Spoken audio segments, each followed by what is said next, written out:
नमस्कार. आजच्या भागामध्ये आपण बघूया. इथे रागिनी आता आईच्या रूममध्ये आलेली असते. तेव्हा इथे आजी देवाला नमस्कार करत असतात. तेव्हा रागिनी सुद्धा हात जोडून नमस्कार करते आणि म्हणते की आई, मी सुद्धा आता निघते, मला ऑफिसला जायला उशीर होतोय. तेव्हा इथे आजी म्हणत असतात, अगं तू निघतेस काय? तुझे डोळे काय एवढे ताट झालेत? तू काही रात्रभर झोपलेली नाही आहेस का? तेव्हा इथे रागिनी म्हणत असते, नाही ग आई, आज खूप महत्त्वाचं डील होतं ना, त्याच्याच प्रेझेंटेशनबद्दल मी रात्रभर काम करत होते आणि खूप काम करत होते ना, त्याच्यामुळे झोप झालेली नाही आहे. तेव्हा इथे आजी म्हणत असतात, अगं तू पण काय करतेस असं रागिनी? तुझं वय तरी आहे का आता तेवढं? तेव्हा इथे आजी म्हणत असतात, रागिनी, अगं तू कामाकडे एवढं लक्ष देतेस ना, की स्वतःच्या तब्येतीकडे लक्ष देणं तू बंद केलेलं आहेस आणि स्वतः नको गं एवढं ताण घेत जाऊस. घरामध्ये कुणाची तरी मदत घेत जा ना तू. हे बघ, तू आकाशची मदत घे बरं. आता अथर्व आता आता जॉईन केलंय, त्याला एवढं काही कळत नसेल आणि अभि कंपनीच्या कामासाठी आता बाहेर निघून गेलाय आणि त्यामध्ये राजाराम सुद्धा नाहीये तुझ्याबरोबर तुझ्या मदतीला. मग आकाश आहे ना, आकाशला सांग बरं आणि त्याला सुद्धा मदतीला घे. तेव्हा रागिनी आपल्या मनामध्ये म्हणत असते, आकाशला नाही, नको नको, आकाशला तर अजिबातच नको. पॉवर ऑफ अटर्नी माझ्या नावावरती झाल्यानंतर हे पहिलं डील आहे आणि याचं सगळं क्रेडिट हे मलाच आलं पाहिजे आणि मलाच जे काही डिसिजन घ्यायचे आहे ते मला स्वतःला घ्यायचे आहेत. याच्यामध्ये आकाशला इन्व्हॉल्व करून आता जमणार नाही आहे. आकाशला या सगळ्यापासून लांबच ठेवायला हवं. म्हणून तर आजच्या डीलबद्दल मी आकाशला काहीसुद्धा सांगितलेलं नाही आहे. त्याला माझ्या या डीलबद्दल काही कळता कामा नये, असं इथे रागिनी म्हणत असते. ती म्हणते, आई अगं काय बोलतेस तू हे? आपण बघितलं ना, आकाश आणि भूमीचं लग्न कुठल्या अवस्थेमध्ये झालेलं आहे, कुठल्या सिच्युएशनमध्ये झालेलं आहे. त्या दोघांना एकमेकांबरोबर जरा वेळ तर घालवू दे. आणि आकाशला काय, आता नेहमी काम तर करायचंच आहे, पण आता कुठे भूमीबरोबर त्याचं लग्न झाले, त्या दोघांना एकत्र वेळ घालवायला नको का? तेव्हा आता भूमी त्यांचं बोलणं ऐकत असते आणि ती आपल्या मनामध्ये म्हणते की आत्या आमचा किती विचार करतात ह्या वेळेससुद्धा, पण मग आम्ही सुद्धा त्यांचा विचार करायला हवा ना. आकाशबरोबर या मीटिंगबद्दल आता बोलायलाच हवं. तर इकडे आता आकाश शांतपणे झोपलेला असतो. तेव्हा वेदांगी त्याच्या रूममध्ये आलेली असते त्याला उठवायला. तेव्हा आकाश म्हणत असतो की भूमी, कालची आपली रात्र किती महत्त्वाची होती. आपण दोघंजणं एकमेकांच्या जवळ, असा तो आता झोपेतच पुटपुटत असतो. तो म्हणतो की तुझा तो स्पर्श, हे शब्द ऐकल्यानंतर वेदांगी म्हणत असते, याचा अर्थ डॉक्टरांनी सांगूनसुद्धा आकाश आणि भूमी दोघंजणं एकत्र आलेली की काय? तेव्हा इथे वेदांगी आता खूप जास्त टेन्शनमध्ये येते. तेवढ्यातच इथे आकाश उठायला जाणार, त्याला आता भूमीचा व्हिडिओ कॉल आलेला असतो. तेव्हा आकाश म्हणतो की भूमी, सकाळ सकाळ तुझा चेहरा बघितला ना, मला खरंच खूप प्रसन्न वाटतंय. तेव्हा इथे भूमी म्हणते, हो का? बरं ठीक आहे, तू आता उठ आणि लवकरात लवकर फ्रेश होऊन खाली ये बरं. तेव्हा आकाश म्हणतो, भूमी तू कुठे आहेस? तू किचनमध्ये आहेस ना? मग किचनमधून तू का मला व्हिडिओ कॉल केला आहेस? तेव्हा भूमी म्हणते, कारण मी बिझी आहे जरा. तू म्हणाला होतास ना 7 वाजता उठव म्हणून, म्हणून मी तुला व्हिडिओ कॉल केला उठवण्यासाठी. आता तू उठ, तयार हो आणि खाली ये लवकर. तेव्हा आकाश म्हणत असतो की भूमी, तुला आठवतंय ना काल रात्री आपण दोघंजणं आणि आपला सिक्रेट आणि तो ग्लास? तेव्हा इथे भूमी म्हणत असते, आकाश सगळं काही माझ्या लक्षात आहे. आता तू तिथून काय मला पुन्हा पुन्हा आठवण करून देणार आहेस का? हे बघ, आता वेळ वाया घालू नकोस. मला सुद्धा किचनमध्ये लग्नानंतर पहिल्यांदा जेवण बनवायचं आहे ना, त्याचीच मी तयारी करते, मी ब्रेकफास्ट करते. तू सुद्धा तयार हो आणि खाली ये ना आकाश. तेव्हा इथे भूमी म्हणत असते, आकाश आता काय झालं, काय बघतोयस तू आता? तेव्हा आकाश म्हणत असतो, भूमी तुला माहिती आहे का, तू खूपच जास्त क्यूट आहेस. तेव्हा आकाश भूमीला म्हणत असतो की आपलं सिक्रेट तुला माहिती आहे ना? तेव्हा भूमी म्हणते, हो आकाश, हो मला आपलं सिक्रेट माहिती आहे. तेव्हा इथे वेदांगीला आता त्यांचं बोलणं ऐकून खूपच जास्त राग येत असतो. तेव्हा इथे आकाश म्हणतो, अरे वेदू, तू कधी आलीस? तेव्हा वेदांगी म्हणते, मगाशीच आले होते. म्हणजे मी भूमीला बघायला आले होते ना, ती किचनमध्ये आहे ना, जाते मी तिला किचनमध्ये भेटायला. तेव्हा इथे भूमी म्हणत असते, हो आकाश, मला माहिती आहे आपलं सिक्रेट, की तुझं माझ्यावरती खूप जास्त प्रेम आहे आणि माझंसुद्धा तुझ्यावरती खूप जास्त प्रेम आहे. तेव्हा इथे आकाश म्हणत असतो की वेदू, अगं तुला माहिती आहे ना, आता भूमीचाच व्हिडिओ कॉल आला होता. तेव्हा इथे वेदू म्हणते, काय रे आकाश, काय म्हणत होतास तुमच्या दोघांचं सिक्रेट? तेव्हा आकाश म्हणतो, नाही काही नाही, तुझं लग्न झालं ना की तुला सुद्धा ते कळेल. तेव्हा इथे वेदू म्हणते, ठीक आहे, भूमी किचनमध्ये आहे, मी तिला जाऊन तिथेच भेटते. तेव्हा आकाश म्हणतो की थांब वेदांगी, मला जरा तुझ्याशी बोलायचं आहे. तेव्हा इथे आकाश वेदांगीचे हात आपल्या हातात घेतो आणि म्हणत असतो की तुझ्यामुळे भूमी माझ्या आयुष्यात परत आलेली आहे. तुझी मदत झाली म्हणूनच भूमीला माझ्यावरच्या प्रेमाची जाणीव झाली आणि ती माझ्याकडे परत आली आहे. भूमीबरोबर पुन्हा लग्न झालं आणि पुन्हा ती नव्याने माझ्या आयुष्यात आली, तरीसुद्धा मला कळले की आयुष्य किती सुंदर आहे ते, आणि तिच्याशिवाय माझं आयुष्य किती अपुरं होतं. आणि ती जेव्हापासून लग्न करून माझ्या आयुष्यात परत आली आहे, तेव्हापासून माझं आयुष्य तेवढंच सुंदर झालेलं आहे. तर इकडे आता वेदांगीला हे सगळं ऐकून खूपच जास्त राग येत असतो, तरीसुद्धा ती आकाशच्या समोर हसण्याचं नाटक करत असते. तर इकडे भूमीने लग्नानंतर पहिल्यांदा शिरा बनवलेला असतो. तेव्हा इथे आजी म्हणत असतात, बघितलंस ना आकाश, भूमीने तुझ्यासाठी शिरा बनवलाय.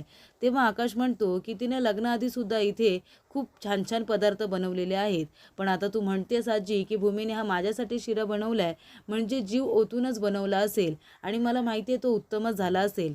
तेव्हा आकाश एक घास खाऊन बघतो आणि म्हणतो, बाप रे, अप्रतिम. म्हणजे हा शिरा एवढा साधा आहे, आपण आधीसुद्धा खाल्लेला आहे, पण आज ह्याची चव काही वेगळीच आहे, खूपच जास्त छान. आणि तो खाता खाता भूमीचा हात पकडतो आणि त्याच्यावरती किस करतो.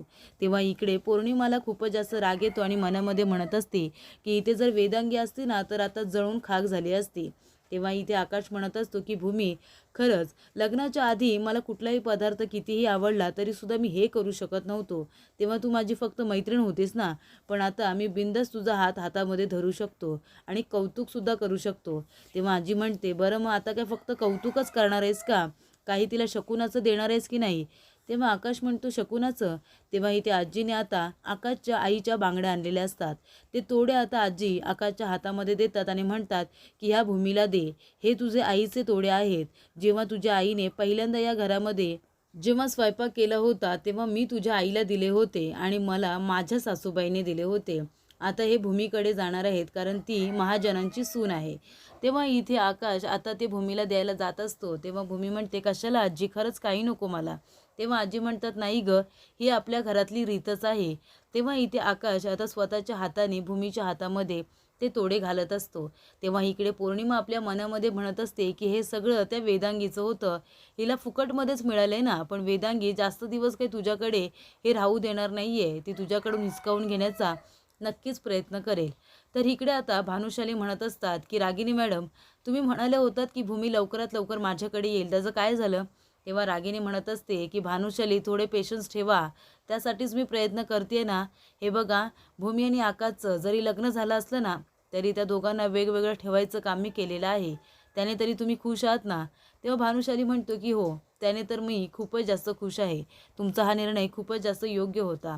तेव्हा रागिनी म्हणत असते, मी घेतलेले प्रत्येक निर्णय हे योग्यच असतात, म्हणूनच मी तुम्हाला सांगते, थोडे पेशन्स ठेवा. माझं महत्त्वाचं काम आहे, ते काम झालं की मग मी भूमीला आकाशपासून कसं वेगळं करता येईल त्याकडे सुद्धा लक्ष देणार आहे. भूमी लवकरात लवकर तुमच्याकडे असेल भानुशाली, काळजी करू नका. तेव्हा इथे भानुशाली म्हणत असतात की मला तुमच्याकडून हीच अपेक्षा आहे आणि थँक्यू की तुम्ही भूमी आणि आकाशला एकमेकांपासून वेगळं ठेवलं. तेव्हा रागिनी म्हणत असते की पॉवर ऑफ अटर्नी माझ्याकडे आलेली आहे. आता ही खूप मोठं डील माझ्याकडे आलं की आकाशला मी बरोबर या बिझनेसपासून कसं वेगळं करते ते मलाच माहिती आहे. तर इकडे आता सगळ्यांचा ब्रेकफास्ट करून झालेला असतो. तेव्हा सगळेजण आता आतमध्ये निघून गेल्यानंतर इथे आकाश म्हणत असतो की भूमी, मला अजून थोडं वाढ ना. तेव्हा भूमी आता आकाशला अजून शिरा खायला देते. तेव्हा इथे आकाश म्हणत असतो की भूमी, माझा नाश्ता करून झाला ना की तू सुद्धा नाश्ता करून घे आणि आपण दोघं जण आता कुठेतरी बाहेर फिरायला जाऊया. तू तयार होऊन ये, मी गाडी काढतो आणि आपण दोघं जरच लॉंग ड्राईव्हला जाऊया, कुठेतरी बाहेरच खाऊया. तेव्हा इथे भूमी म्हणत असते की आकाश, आयडिया खूपच जास्त छान आहे, पण मी तुला एक गोष्ट सांगू का, आज आपण कुठेच बाहेर जायला नको, तू एक काम कर, तू ऑफिसला जा. तेव्हा आकाश म्हणतो, अगं पण आता हँडल करते ना ऑफिस, आणि थोड्या दिवसानंतर मी सुद्धा जॉईन करणारच आहे. आपलं आताच लग्न झालंय ना, आपण थोडे दिवस एकमेकांबरोबर घालवूया ना. तेव्हा भूमी म्हणत असते, नाही नको आकाश, म्हणजे बघ ना, मी आत्यांना आजीजवळ बोलताना ऐकलं की रात्रभर बसून त्यांनी काम केलेलं आहे, त्या झोपलेल्या सुद्धा नाही आहेत, त्यांच्या तब्येतीला त्रास होईल ना या सगळ्याचा. आणि मग तू सुद्धा आहेस ना, त्यांची आज महत्त्वाची मीटिंग आहे, लोक येणार आहेत मीटिंगला, त्याच्यामध्ये सुद्धा काहीतरी तणाव निर्माण होतीलच. तू जर ऑफिसला गेलास तर तेवढंच आत्यांना सुद्धा मदत होईल ना. त्या जर आपला एवढा विचार करतायत की आपलं आत्ताच लग्न झालंय, आपण एकमेकांबरोबर वेळ घालवला पाहिजे, मग आपण आत्याचा विचार करायला नको का, त्यांच्या तब्येतीचा विचार करायला नको का? तेव्हा आकाश म्हणतो, पण भूमी, मला आजच्या मीटिंगबद्दल खरंच काहीच माहिती नव्हतं, आत्यासुद्धा मला काही बोलली नाही. तेव्हा भूमी म्हणते, कारण त्यांना असं वाटतंय की तू आणि मी आपण दोघांनी एकमेकांबरोबर वेळ घालवायला हवाय ना, आणि म्हणूनच ते आपल्याला त्रास देत नाही आहेत. पण तू जा ऑफिसला, त्यांना तेवढीच मदत होईल. आणि ऑफिसवरून आल्यानंतर आपण दोघंजण राजाराम काकांना सुद्धा भेटायला जाऊया. मला काहीतरी महत्त्वाचं सांगायचं आहे. तेव्हा आकाश म्हणतो, लग्न झाल्यानंतर आपण भेटायला सुद्धा गेलेलो नाही आहोत ना. ठीक आहे, आपण दोघंजण राजाराम काकाला भेटायला जाऊया. तेव्हा आकाश म्हणतो, आणि तुला काय महत्त्वाचं बोलायचं होतं?